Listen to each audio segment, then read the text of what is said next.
All right, it's Monday. It's Monday, August 18th. And let me just play the B-roll in the Relating to background. practices and And procedures we'll for turn that off on mute. We got, kind of a big topic to talk about here today. And, this is this is more of a partisan video. Um, but every election cycle, the debate over mail-in ballots makes headlines, right? And it's coming up again. Some argue it makes voting easier, more accessible. Others just worry about delays, mistakes, fraud. We've seen a lot of news headlines about fraud. I think it was in Minnesota where people were stuffing ballots or whatever. So what exactly are mail-in ballots? How do they work? Let's break it down. I'm the same short guy, and I'm here just kind of trying to give you guys some info. Welcome, if this is your first video watching me, welcome to the channel. We do reaction videos. Also going to start doing some product review videos, so look forward to those coming up soon. Everything. We're not going to try and stick to one category. If I buy it, or if I think it's cool, I'm going to get it, and I'm going to do a review. So be on the lookout for those. But a mail-in ballot, right? Let's talk about those. We're talking about mail-in ballots, sometimes called absentee ballots. They, I guess in theory, allow a voter to fill out a ballot at home and return it by mail or at a drop-off location. And these ballots have been used here in the States for, I don't know, well over a century, I guess, a long time. Let's see if I can figure it out. When was the first mail-in ballot used? When was the first mail-in ballot used? Let's see. Postal voting. When did it start? History. The first allowance of civilian absentee voting was in Vermont in 1896. Wow. Okay. And then by 1938, 42 states allowed absentee voting. So it's been going on for a long time. Let's just leave it at that. And in recent years, they've become more common, definitely, right? With the 2020 presidential election and the pandemic, tons of people used mail-in voting. And it brought a bigger spotlight on the process and both its strengths and challenges, right? There's a lot of good things and maybe some bad things. So let's kind of break them down. What are the pros? The pros of mail-in balloting is, I guess the main pro is accessibility, right? Makes it easier for those who can't get out of their house. Maybe they have a physical disability. Maybe they're elderly. Maybe they live in rural areas and they can't get to a polling location. It allows those people to get to vote and participate without needing to travel. They also add convenience, I guess, let's say.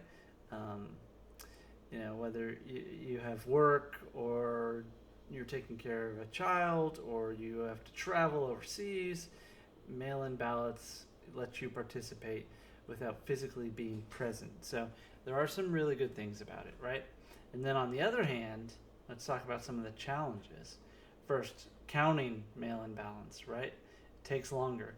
They're not using the machines, so it's not just as easy as counting them with a obviously you'll have to do backup counts with machines, but using computers to help counting can make things go so much faster. Errors are more common. Ballots can be rejected if voters forget to sign. There's obviously spaces and things that you have to sign correctly for it to count. So if you don't do that, it doesn't get to count. And let's talk about fraud for a second.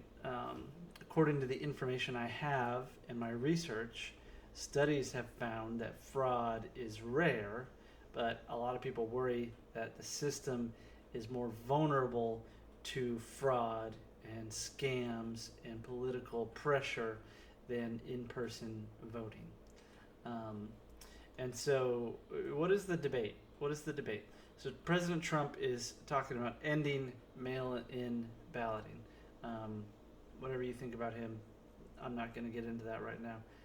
But the debate right now is some states have different approaches, and some argue to expand mail-in voting, even allowing mail-in voting to be automatically enrolled for all registered voters, right? So, if you're registered to vote, you have the opportunity to do mail-in voting.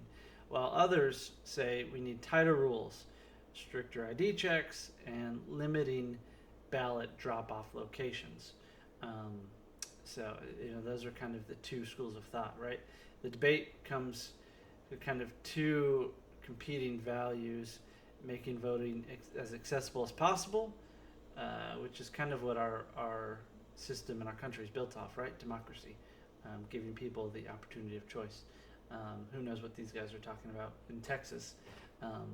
But then the other process is, let's bring back some of the security, the other argument, bring back security that in-person voting leads to, and it can be more secure and efficient. And just kind of both sides see this as trust, right? And we need trust in maintaining fair and secure elections. So if we don't have that, how can we trust the system? And our political environment today is very heated, right? There are people on both sides screaming that one side is not getting its fair share, or one side is rigging the election versus the other. So let's just leave it at that, but I just wanted to give you guys the information on what mail-in balloting is. And it's been around for a long time and probably not going to go anywhere soon. But the real question is how states will balance access and security in the years ahead. And, I would say one thing is certain, right? In close elections, mail-in ballots could potentially make a big difference.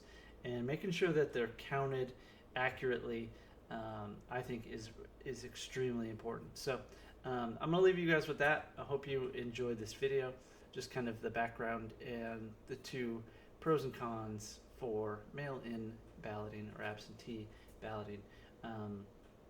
And I will see you guys on the next one. Bye-bye for now.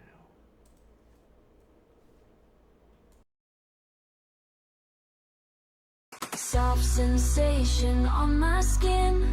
Simple choices help me win. Cotton comfort, crisp and clean.